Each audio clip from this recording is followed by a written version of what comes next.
goldsmith named the merchant, and he was none other than the original owner of the house whose wall had fallen. So when the goldsmith was asked for the name of the person who had ordered the jewelry and all, the goldsmith he named the merchant, and he was the original owner of the house whose wall had fallen. So now justice had come full circle, thought the king, back to the merchant. So justice had come full circle. Come full circle means to come back to the same position where you had started, no? And here we find that no, there had been so many, so many were being accused and all, but they are again back to the very first person, that was the merchant. When he was rudely summoned back to the court, he arrived crying, "It wasn't me but my father who ordered the jewelry. He is dead. I am innocent." So again he was being called back to the court, and when he arrived, he told the king that it wasn't him. It was his father who had ordered the jewelry, and as he was dead now, he is innocent. But the king consulted his minister and ruled decisively. But the king, he took the advices of his ministers, and he came to a final decision. "It's true your father is the true murderer. He is dead, but somebody must be punished in his place." He said, "It's true that your father was a murderer and he is dead, so somebody has to be punished. So as you have inherited everything from that criminal father of yours, his riches as well as his sins, so you have inherited whatever belonged to your father, now it belongs to you. So even if he had done a sin, then you have to be punished. I knew at once, even when I first set eyes on you, that you were at the root of this horrible crime.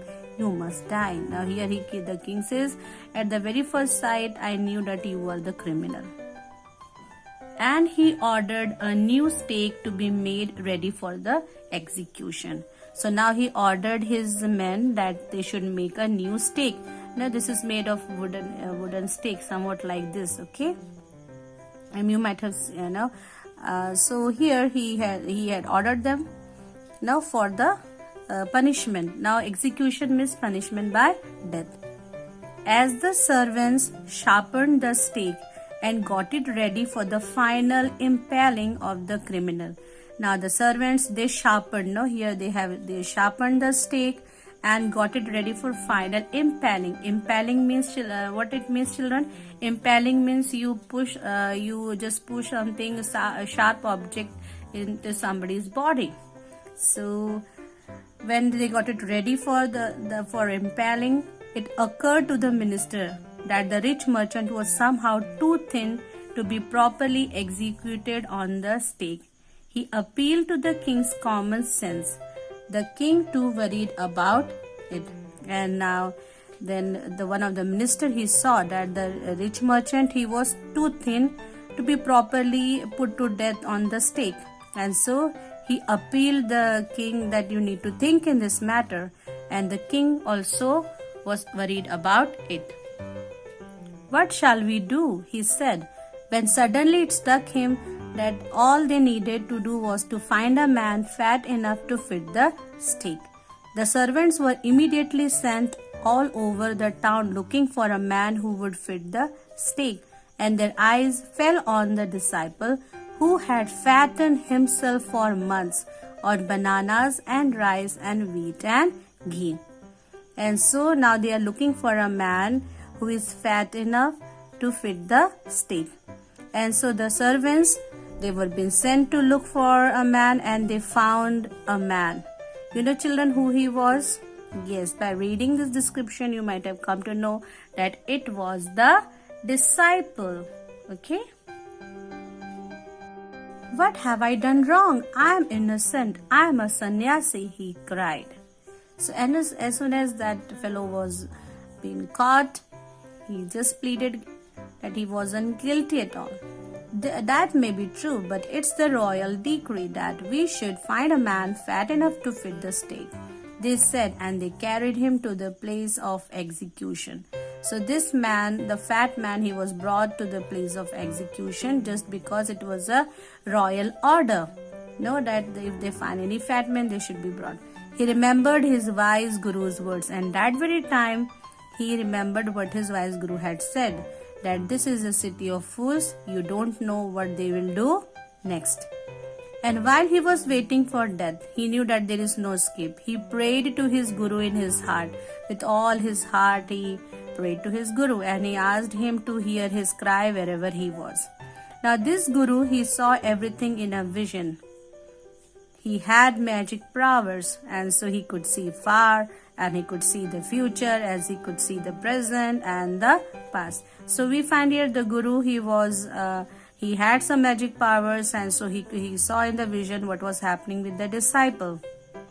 And so he arrived at once to save his disciple, who had got himself into such a scrap through love of food. What was the main reason behind him? He stayed he stayed here in the kingdom of fools just because he had a great love for food.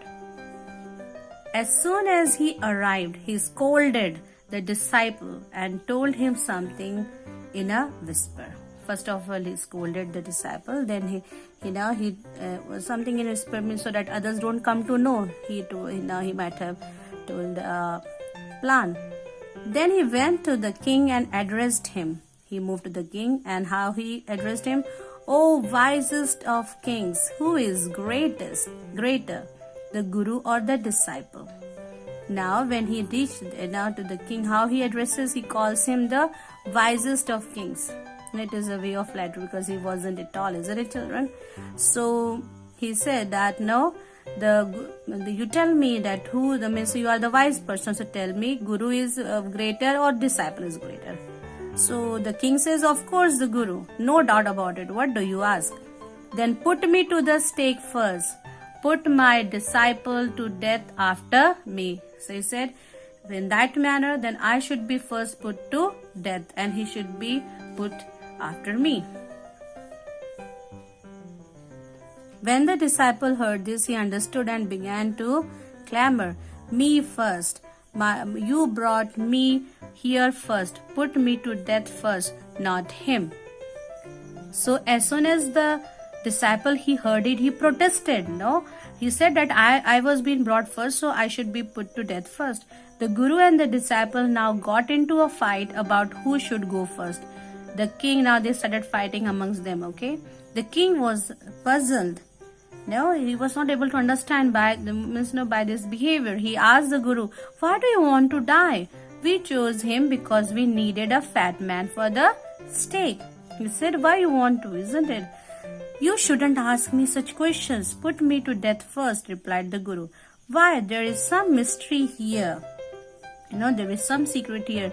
As a wise man, you must make me understand. So here now the king understands that the things are not normal. There is some secret mystery here. And so he asked that as you are a wise man, you need to tell me. Will you promise to put me to death if I tell you? Asked the guru. The king gave him his solemn word. The guru took him aside and out of the servant's earshot and whispered to him. Now the guru, he didn't want anybody to hear, no? So here earshot means hearing distance, okay?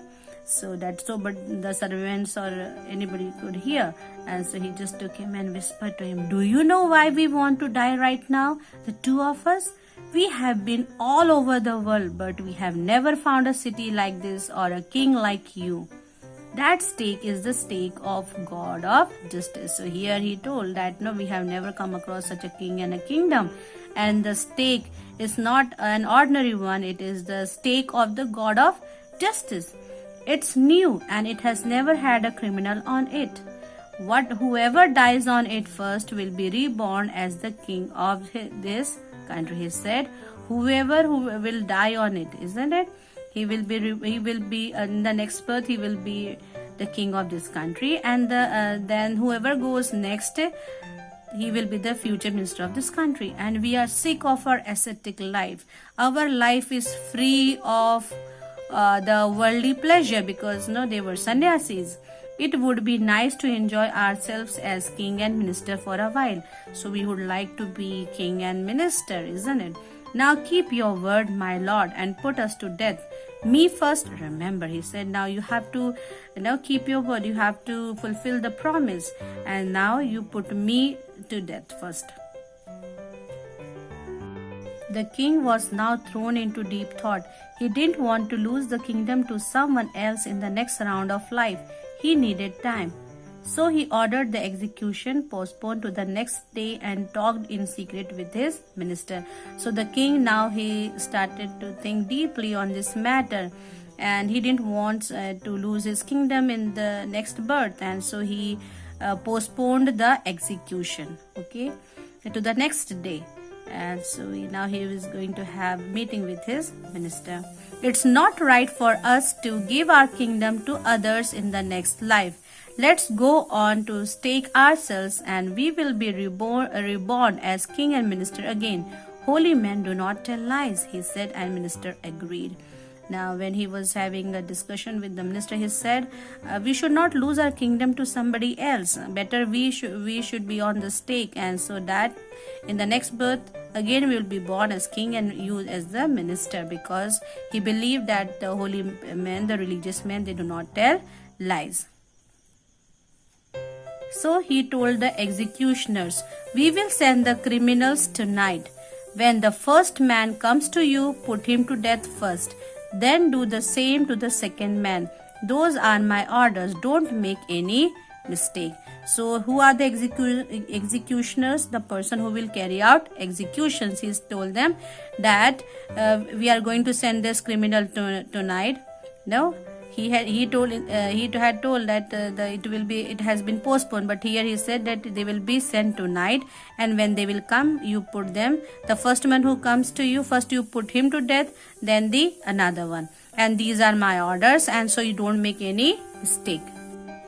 That night the king and his minister went secretly to the prison, released the guru and the disciple, disguised themselves as the two, and as arranged beforehand with the loyal servants, were taken to the stake and promptly executed. So that night, you see the king and the minister, they just they change their appearance, and they just look like the guru and the disciple, and they were being taken to the stake. And before that, they had released the guru and the disciple, okay, and they moved to the place where they were to be executed, and they were being executed. They were put to death.